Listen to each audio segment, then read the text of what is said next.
各位网友，大家好，今天是2021年3月10号，星期三，欢迎大家参加王健每日观察直播1的节目。我们今天有3个主题啊，如果有时间的话，我们还有讲一下这个疫苗护照。那么第一个主题讲政协今天闭幕啊。第二个就是白宫证实中美正在接洽这个外交会谈。第三个就是特斯拉的这个情况啊，因为我们有一段时间没说了啊，那我们今天讲讲这几个议题。先讲这个全国政协第13届4次会议啊，今天闭幕啊。那么通过了3个报告1个决议啊。3个报告就是一个是全国政协常委会工作报告，第二个是提案工作情况报告，第三个是提案审查情况的报告，第四个是政治决议。然后就是汪洋政协主席汪洋在这个闭幕式上做最后的讲话，然后就闭幕啊。你可以看啊，这个汪洋的讲话其实就没什么具体的内容啊，基本上就是强调一下中共100周年，然后“十四五”的第1年，然后就是这个叫什么4个意识4个意识4个自信2个维护啊，这就是文革式的语言了，已经这个会议就结束了。然后他要求什么呢？要去讲了一个筑牢重要阵地，毫不动摇坚持党的领导巩固重要平台，切实用党的理论夯实共同政治基础。第三是畅通重要渠道，广泛汇聚合力其实这3点基本上就反映了这个中共给政协的定位就是坚持党的领导中共永远在坚持党的领导。然后就是这个政治基础政协嘛，政协是政治协商嘛，然后是畅通渠道渠道就是沟通渠道。那么政协呢，我们今天题目就讲什么？政协未来会成为泡沫。现在政协的地位呢非常的尴尬，那么处境非常尴尬，那么地位也就在丧失，它也就没有未来。为什么？这跟它的政协很重要在哪里？因为中华人民共和国就是因为有政协才会有中华人民共和国。中华人民共和国是第1届政协通过的政治纲领成立的中华人民共和国，所以政协的政治地位取决于它的第1次会议，然后它就没有了。政协的政治地位就没有了。为什么？因为在中华人民共和国宪法里面没有政协的政治地位或者是宪法地位，在中国的宪法里面是没有政协的宪法地位。它没有宪法地位的意味着什么？它就意味着它没有限制的权利在整个的国家机构当中，政协是没有宪法地位的。没有宪法地位，当然它就没有限制的权利你比如说人大是有限制的权利，因为什么？整个政府部门的人事任命要人大批准，政府的预算要人大批准，法律要人大通过这才成为法律，而且人大有这个对政府的监督的权利，所以人大是有它的限制地位的而政协没有政协只是个政治协商的平台。那我跑到你去协商，这个平台上协商，那你就有影响力如果我不去你那里去协商的话，你就没有这个影响力，你就没有任何的地位。所以它没有限制地位，宪法地位，于是它就没有限制的权利。它没有限制的权利，它就没有现实的角色，就是基本上不用管它。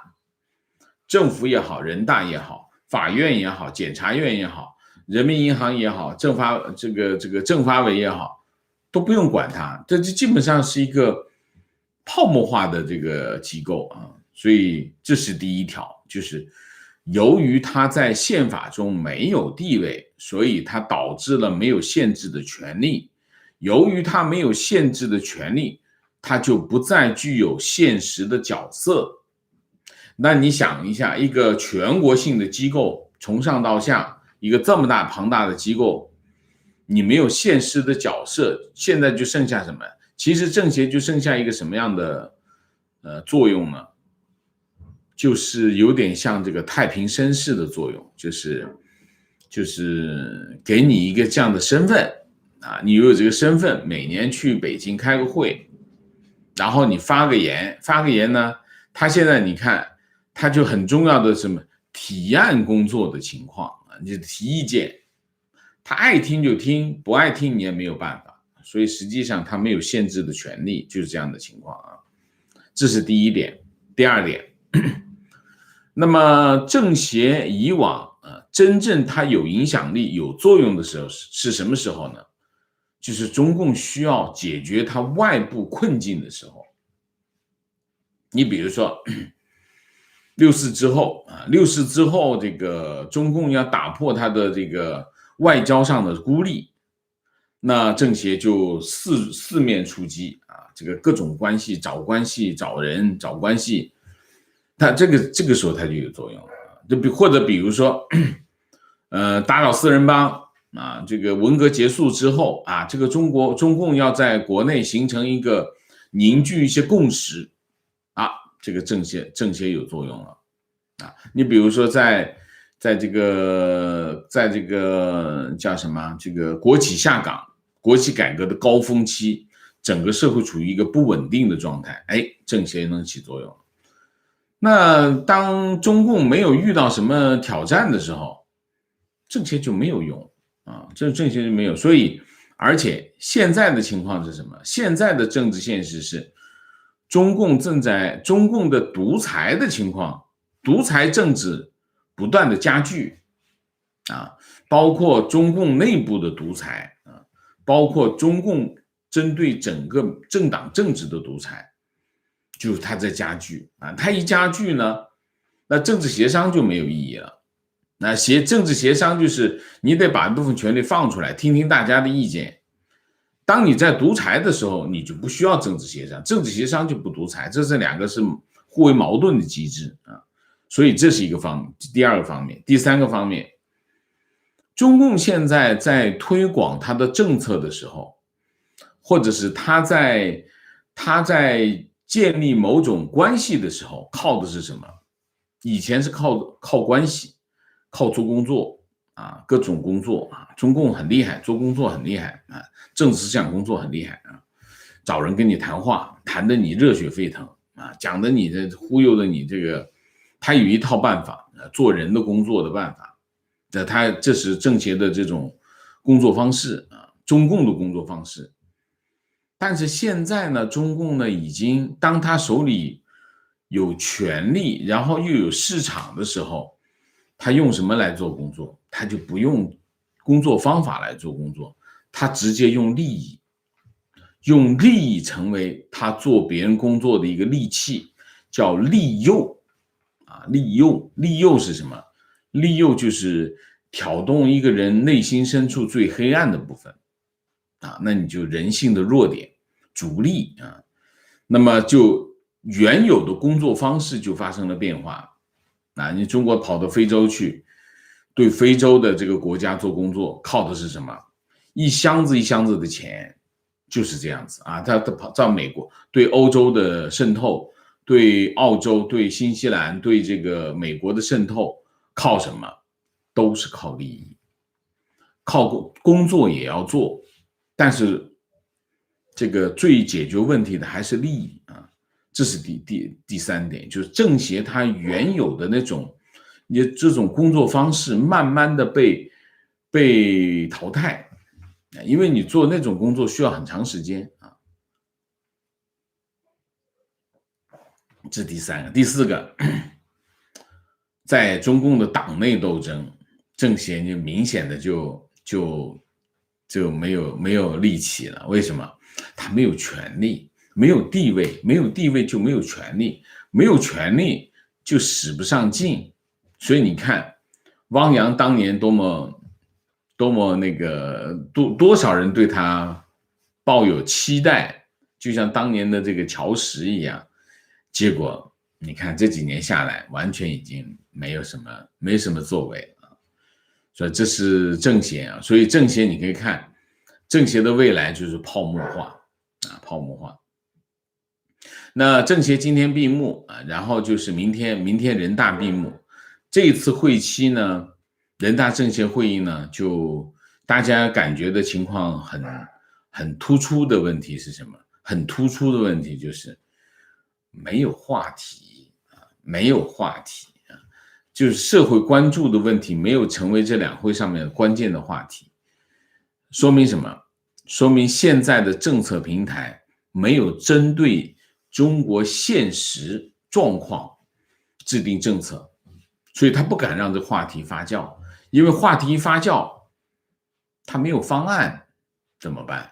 所以这个你比如说像人口问题等等这一系列的问题都没有话题啊，这就是人大政协啊。今年我们就这个话题我们就说到这样。那么说另外一个啊，说昨天我们做了一个专题，就是关于这个拜登政府左右摇摆的中国政策啊。那么昨天我们做完专题之后呢，这个白宫是证实了南华早报的独家报道。他这么说，他 Psaki 在这个例行的这新闻发布会上记者会上说，他说这个美国正在与中国就一系列问题进行直接的接触啊，但尚未敲定或者确认两国的这个外交部门可能举行会晤的细节啊。他说我们不隐瞒我们的担忧，但我们也会寻找合作的机会。Psaki 那么之前其实华盛顿邮报也报道过，说中美正在就这个外交部门在阿拉斯加进行谈判改变这个双边关系啊。那么中国外交部发言人赵立坚在这个例行记者会上说说国家主席习近平和美国总统拜登在农历除夕通话，双方同意中美保持沟通渠道畅通。关于你的问题，你提到的具体问题，就是中美高层会晤的问题，目前我没有可以向你提供的消息啊。那么南华早报昨天见报的是这么说，说中美两国正在讨论在这个阿拉斯加的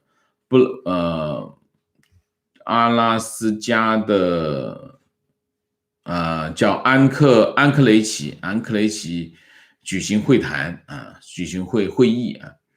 那么参加的双方，一方面是应该是这个报道是说这个杨洁篪和王毅啊，那么对方是谁就没有报道了。英国媒体是这么报道，英国媒体就跟进说，目前还在商谈会面的地点和时间，不排除什么呢？不排除是布林肯访问日本和南韩之后回程经过阿拉斯加，就停在安克雷奇，然后就是中国的就杨洁篪跟王毅就去安克雷奇跟他会面啊。然后美国方面也考虑啊，这样会面呢这个场面会比较简约啊，你只有1-2个官员和中方会面。那我们昨天的节目，昨天呢我们的就是分析拜登政府从上台到现在，他持续的对中美关系的一个定位，特别是对中国的一个定位。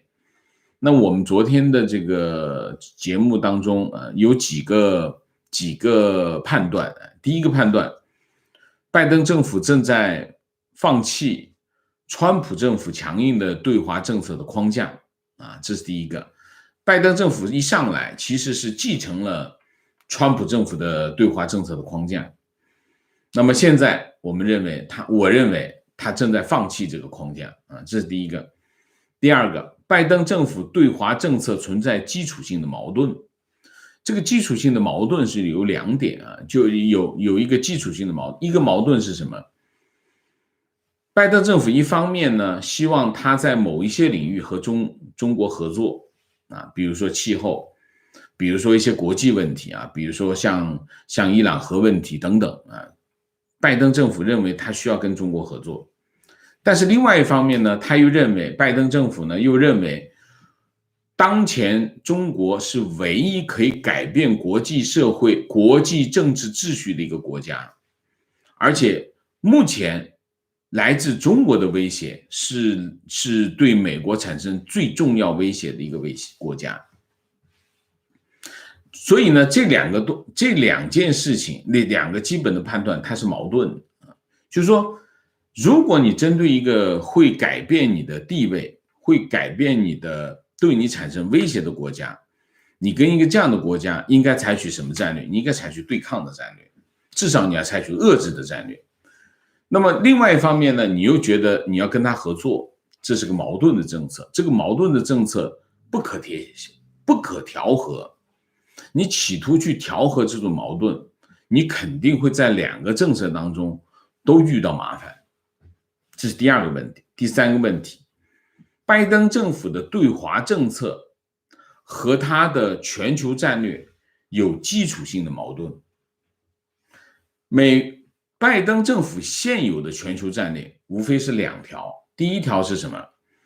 第一条就是美国要重返世界领袖的地位啊，成为世界领袖，恢复他对全球的这个影响力，这是第一个战略。第2个战略，美国需要和盟友合作，对抗来自中国的威胁啊，这是一个非常重要的一个战略。这个战略就是这2点其实是互为因果，就是当美国要说服他的盟友，恢复他的影响力的时候，他需要做出一个非常坚定的立场。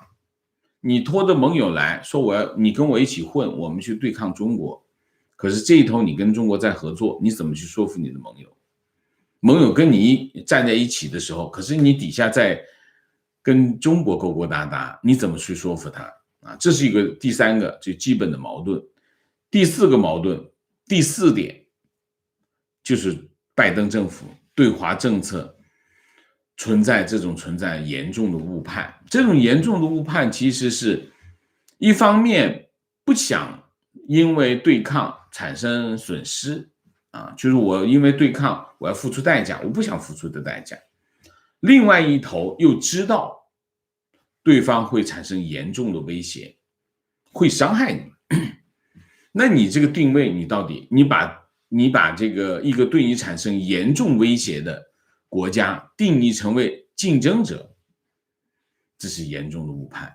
而这种以这个误判为前提制定的这个对华政策，后果是灾难性的。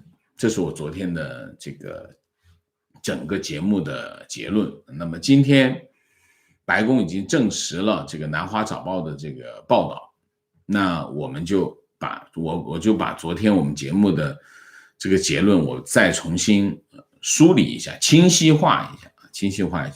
那我们今天就把这件事情讲到这里啊。那么第三个主题，我们就讲讲特斯拉。特斯拉跌了1个星期，跌了5天啊。特斯拉跌了5个交易日啊。特斯拉连续之前就暴涨啊，涨了很长一段时间，不断的创新高。然后这个马斯克就成为世界首富，然后这个特斯拉股价又跌了5天，马斯克从这个世界首富又掉下来，然后终于昨天这个特斯拉狂飙一把，涨啊20%，那么市值增加1000亿美元啊，这很厉害啊，创这个1年来单日最大的涨幅。所以我今天讲讲特斯拉啊。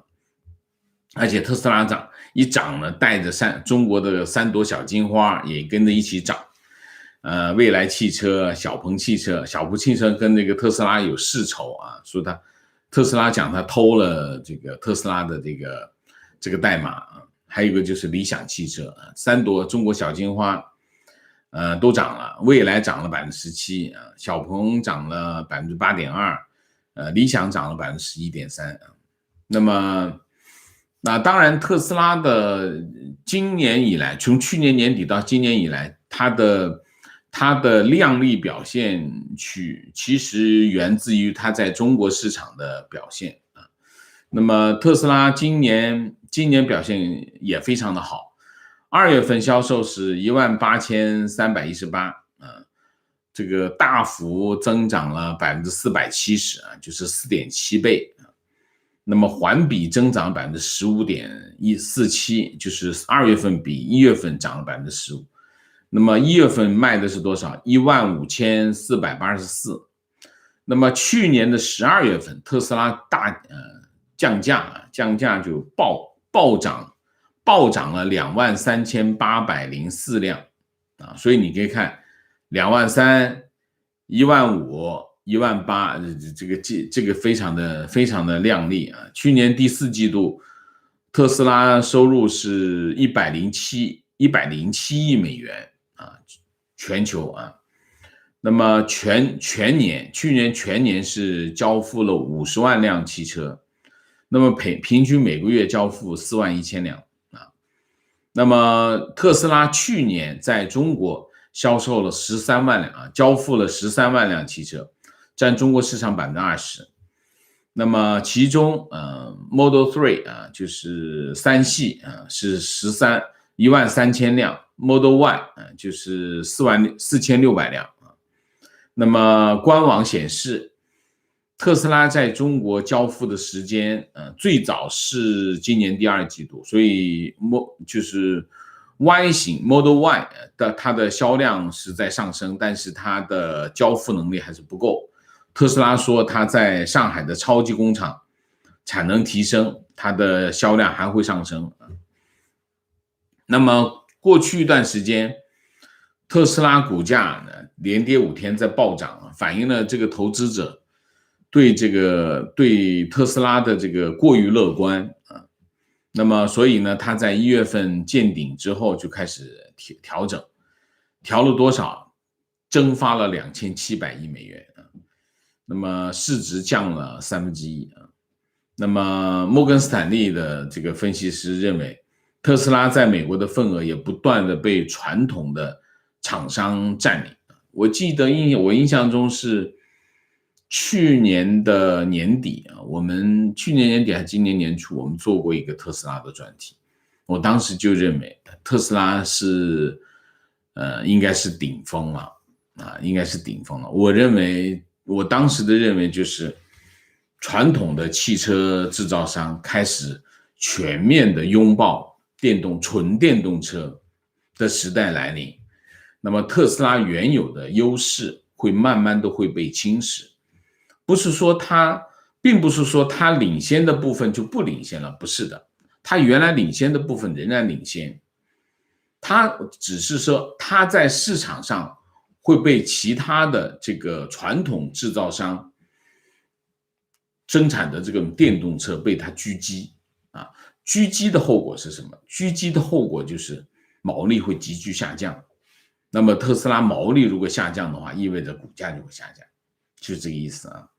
那么特斯拉虽然说它在欧洲也好，在日本的份额也不断的上升，但其实但真实的情况是什么？真实的情况就是欧洲，特别是德国的一些汽车制造商，还有日本丰田现在也是很厉害啊，很厉害会对特斯拉的市场地位产生挑战啊，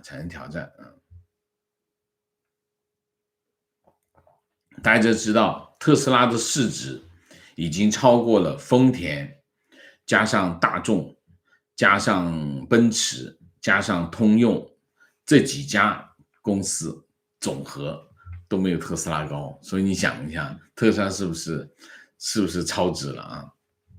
然后讲讲中国啊，中国3个三朵金花，就是纯电动车的制造商，一个是蔚来，一个是小鹏，一个是理想。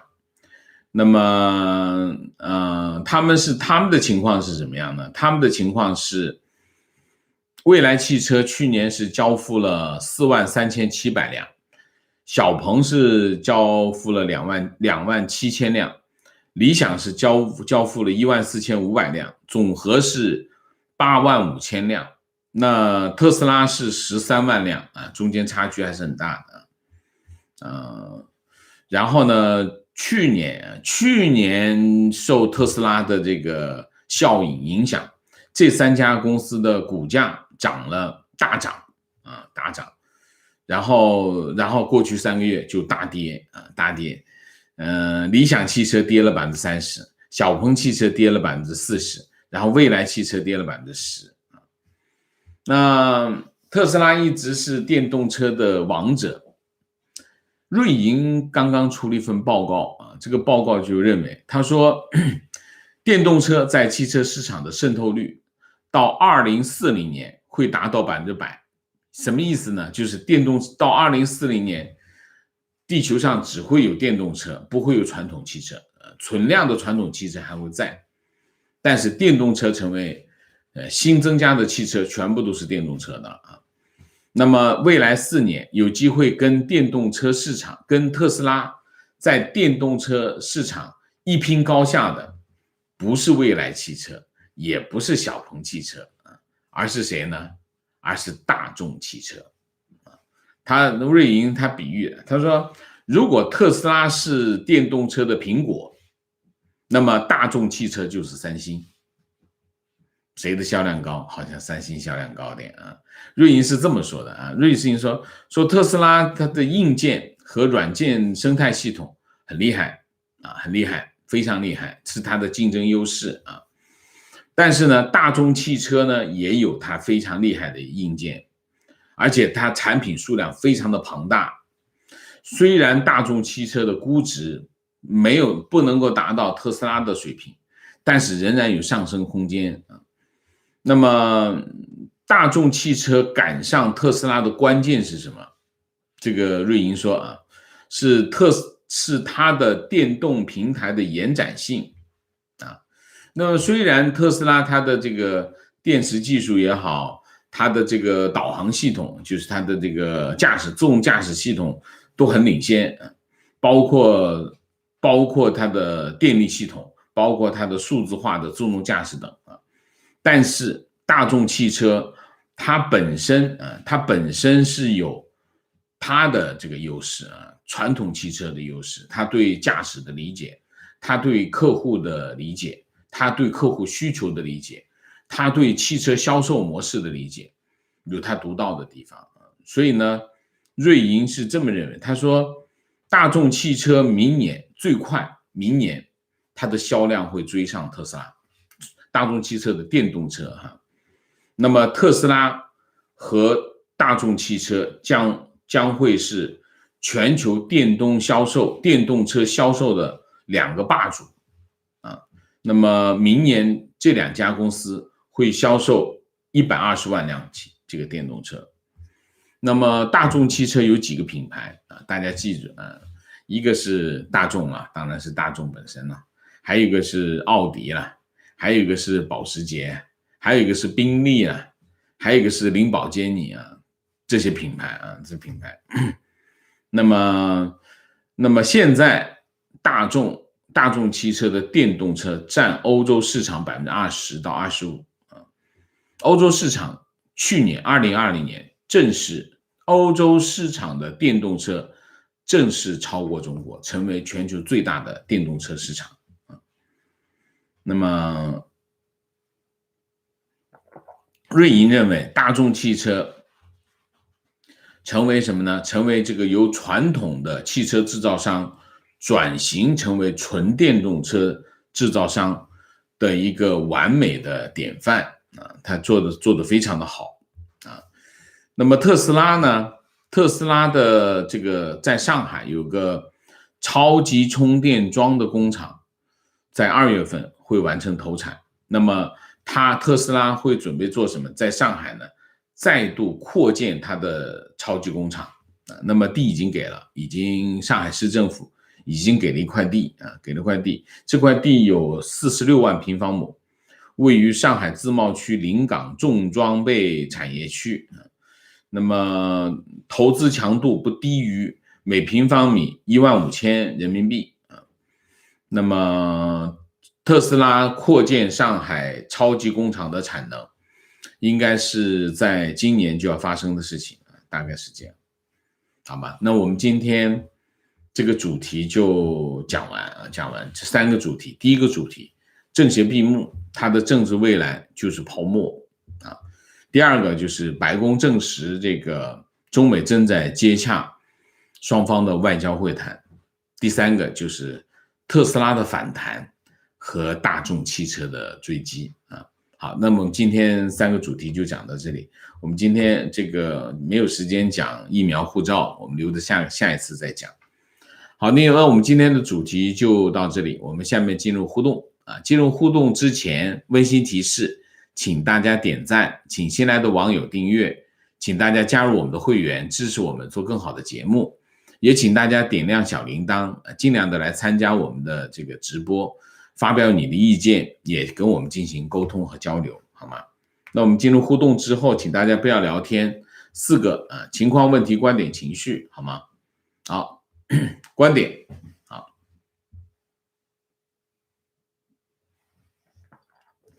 观点，拜登政府的对华政策就犹如把一个脖子套上了绞索的流氓放下来，弄个五花大绑示人，接下来就是松绑言欢。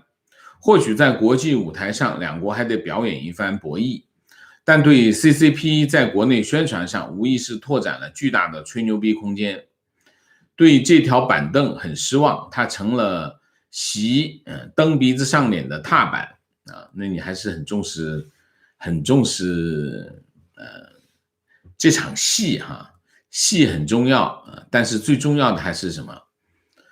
我觉得中美关系最重要的是什么？最重要的是美国要搞清楚该干什么美国有非常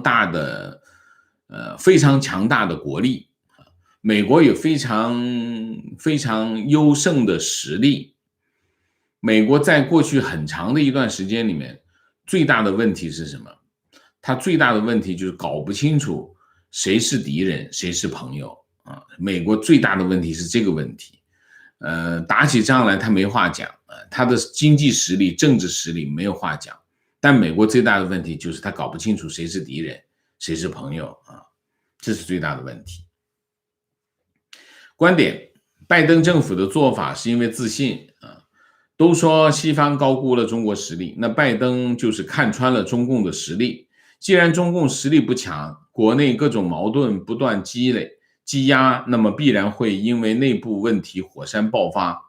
那么拜登政府又何必在这几年大动干戈？不如慢慢恢复各项合作，经济、气候加强合作，但是利用科技和军事在背后施压，韬光养晦，等到美国实力恢复再说。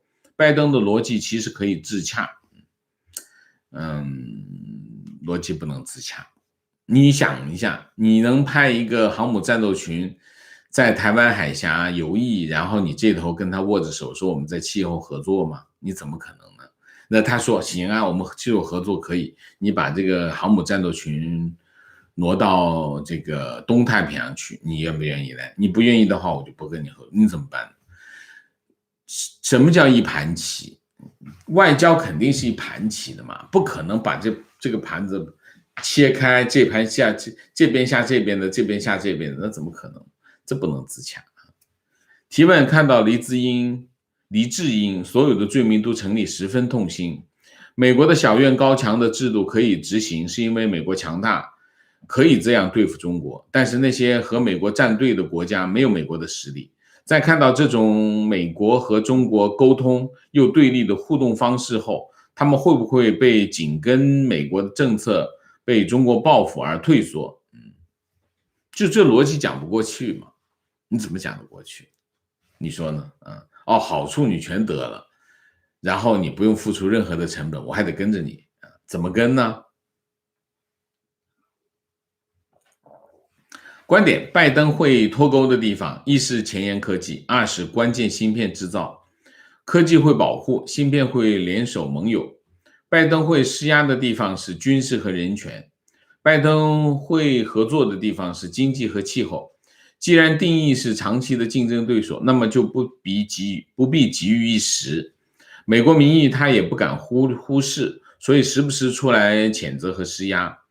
但是我认为，美国被新冠伤了国本元气，未来4年是恢复期，不适合激进的对中政策。大家记不记得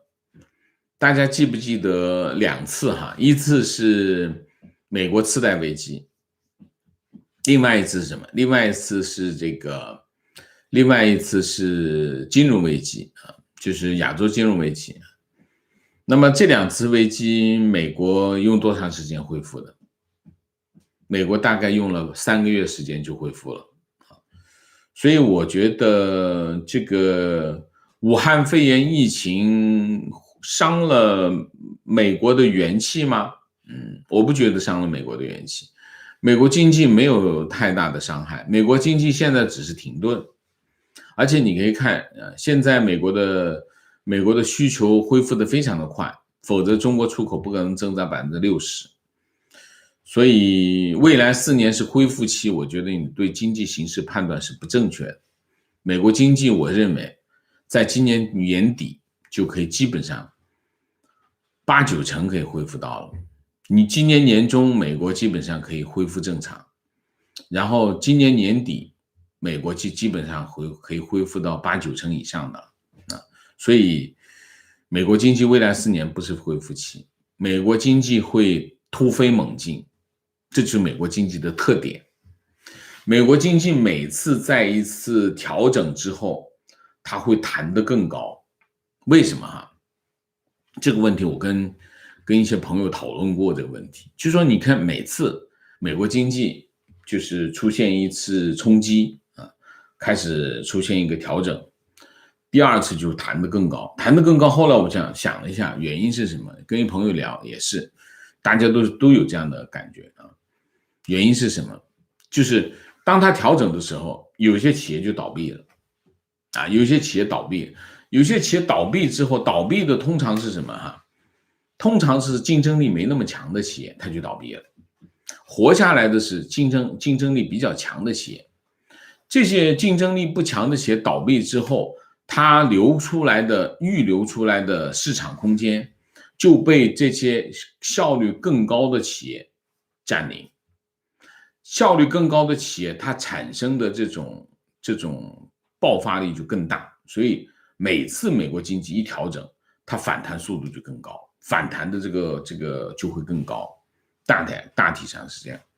所以你说拜登是因为叫恢复美国经济来，而且我觉得你像川普总统的这个救济计划，包括拜登的救济计划，这2个救济计划基本上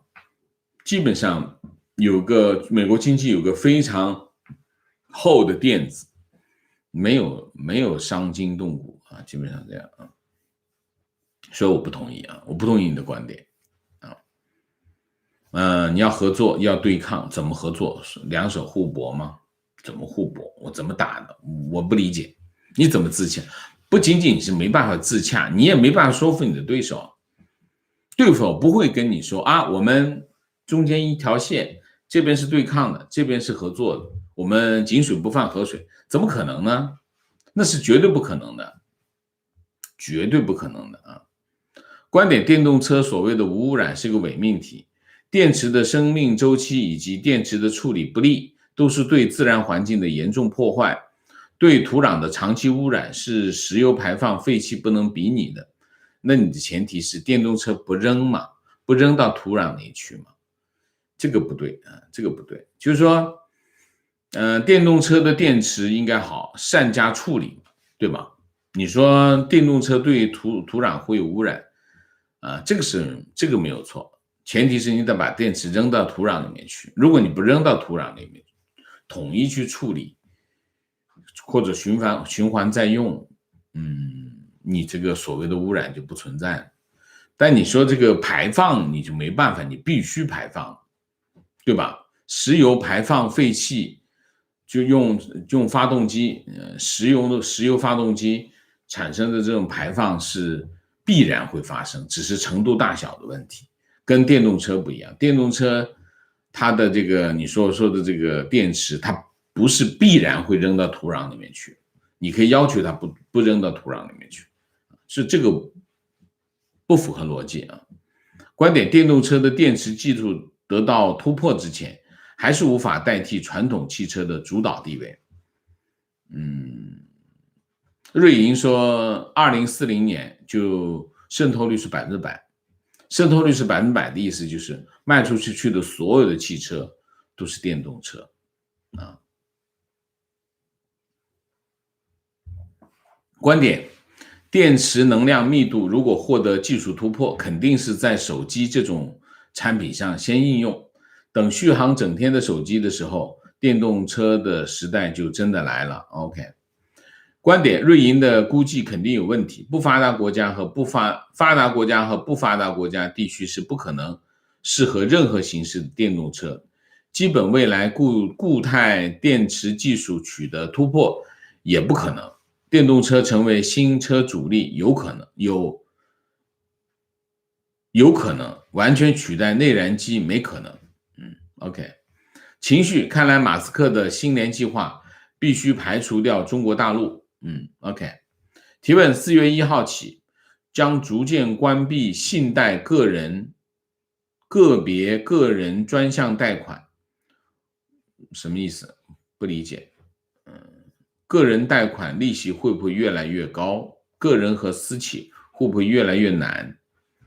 你能再把这个话说清楚一点吗？什么关闭什么东西？个人专项贷款，什么叫个人专项贷款？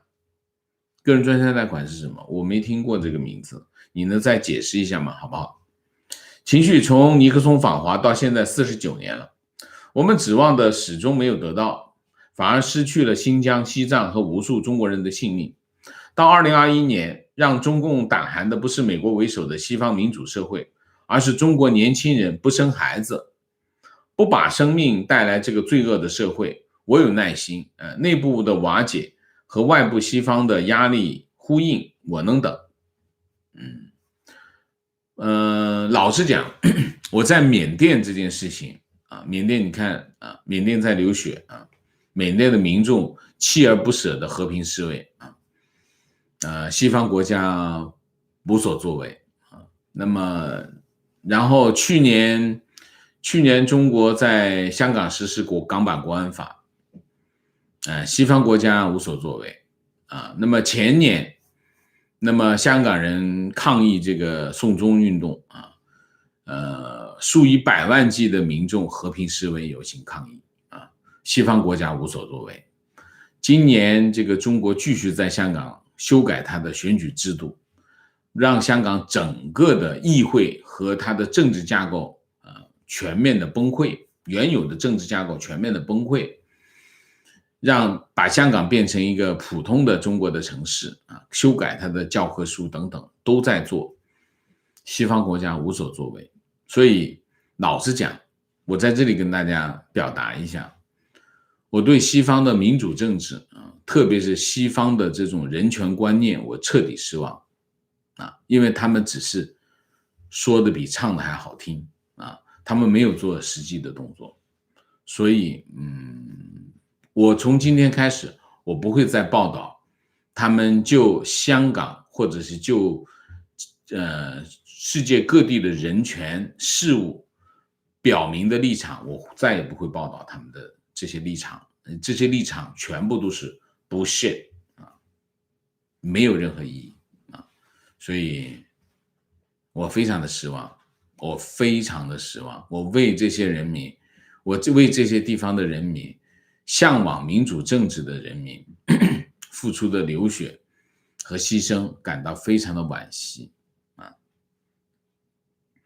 观点：敌对国家不是不可以谈判，甚至达成协议bullshit 敌对的国家可以谈判达成协议。你是不敌对的才能达成谈判，达成协议。你在对抗怎么达成协议？怎么达成协议？我打你的脚，不打你的头，是这个意思吗？怎么可能啊？观点：拜登政府仅表示在环境问题上和中国政府有合作意向，其他方面没有确切表态，目前没有出现自相矛盾的政策。我们讲点道理好吗？讲点常识好吗？你可以支持他就算他错了，你都可以支持他，但是你不要说那个错的是对的，行吗？对不对这个没问题，你支持他没有问题。就像川普的支持者支持川普是没有问题，不管川普做什么，你都可以支持他，但是你不可以把那个错的说成是对的，这就不靠谱了情况：香港刚刚开始打中国疫苗，已经有3个人死亡，其中2位是60岁以上的长者。虽然中国疫苗不给60岁以上的人打，但香港政府仍然坚持给长者打。这些长者自己去打，他们自己也应该好好的想想就是香港人也应该自己好好的想想，特别那些蓝丝们得想想情绪打卡德国，每天必看王老师的直播，性情公平客观的分析和解释，成为我现在生活中的一道风景线。愿老师的节目可以让越来越多的人看到谢谢你，谢谢你的支持，谢谢你的肯定我在这里有2点，请大家留意就是说我昨天做了这个关于这个拜登政府的中国政策的这个节目，我一个朋友跟我谈，其实我在做这个节目之前，我有个朋友跟我聊了一晚上，前天晚上聊了一晚上那么我们之间进行了很长，他是个非常坚定的川普的支持者，我们是很好的朋友我们聊了一晚上我有我的看法，他有他的看法当然我既不是川普的支持者，我也不是拜登的支持者然后昨天我做完这个节目之后，他给我打电话，他非常高兴，他说哎呀，你终于说这个拜登的问题了我在这里特别的要澄清2点。第一点，我既不是拜登的支持者，我也不是川普的支持者，我只是个新闻工作者拜登政府也好，川普政府也好，他们正确的政策我会支持他们错误的政策我会批评错误正确与否取决于我的价值判断，不取决于别人的价值判断。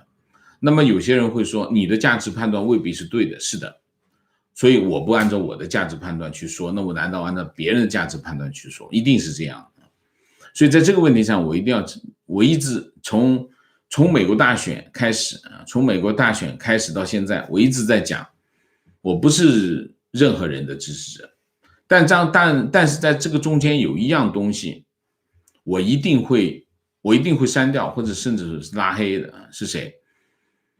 不管是当初的川普政府还是现在的拜登政府，我不允许人身攻击任何一个美国总统，或者我不允许5毛攻击美国的民主政治这2点我一定是会把它拉黑的就是说不管这个美国总统是川普还是拜登，我都不允许5毛去人身攻击一个美国总统所以你可以批评他的政策，你可以批评他的政治，但是不能进行人身攻击，任何一个美国总统都不允许。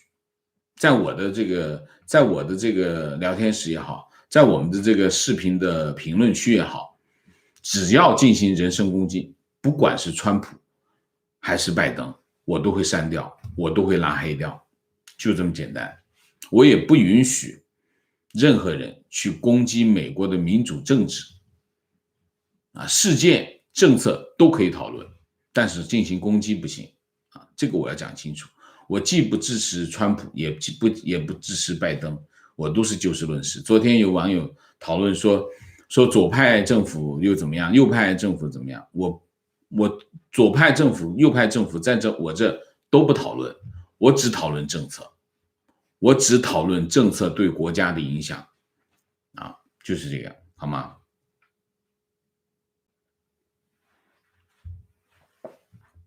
观点，希望王老师能做一期关于缅甸的话题，希望借着王先生的影响力，让更多的华人知道缅甸的人民正在受到什么样的待遇。我很想做啊，很想做，但是怎么说呢？现在传统媒体对缅甸报道非常的充分啊，我不觉得我能够为这件事情贡献太多的观点和想法啊，所以我为什么一直没有做的原因就在这里啊。提问，请问现在美国不怕中国，而让中共的为非作歹视而不见，还是民主世界因为中共的为非作歹无恶不作感到害怕，打一下口炮？我怎么知道？我不知道这个问题，我不知道怎么打。观点，对电动汽车的发展趋势持肯定态度，但不太认可对传统能源汽车全面替代会发生在未来5到10年。除了技术方面的问题，还有政策方面的博弈。大型石油天然气公司不会放弃这个蛋糕。我觉得是，就是说，不是，我并不觉得大型石油天然气公司他们有多大的力量能够扭转这个趋势啊，我不觉得它有多大力量，因为最终决定的是谁？最终决定的还是消费者啊，政府也是跟着消费者走。那消费者到底什么情况下会选择电动车？其实前面的网友有说的有一些看法是对的啊，就是说现在的电池技术还没有让它有足够的替代能力啊，就是说现在的电池技术还有它的缺陷啊，它还没有替代能力。电动车要在电池技术出现突破，才有条件全面替代这个燃油汽车啊。但是这个这种电池技术的突破，会不会在5年到10年之内发生？没有人知道啊，没有人知道。这些技术性的突破性的东西，这是不可计算啊，所以有不确定性。但是趋势，我觉得这个趋势是无法阻挡啊，基本上是这样。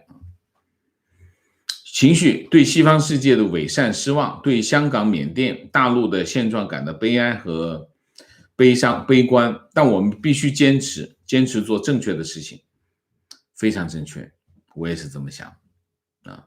就是说，我以前的节目有的时候会表达一个善良的期望啊，就是说我们尽量的从好的方面去理解啊，理解解读一些政策啊，尽量的从善意的角度去分析啊。但是如果当我们能够得出一个清晰的看法的时候，那我就会改变我的看法啊。就是说，我的意思就是，在我来看，有些事情呢，我不会一上来就否定别人啊，特别是比如说像拜登政府。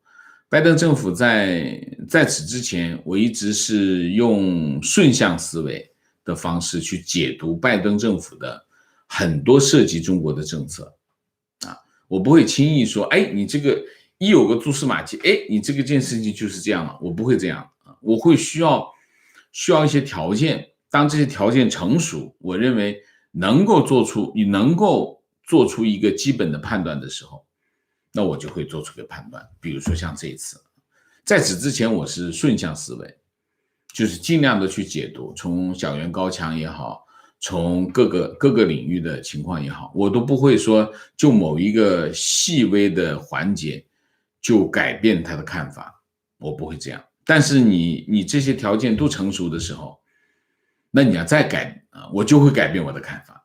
然后你要让我再改回来，那你需要更多的条件，我才会改回来。新闻是一个发展的过程，在新闻发展的过程当中，我们会跟随新闻的进程来改变我们的看法啊。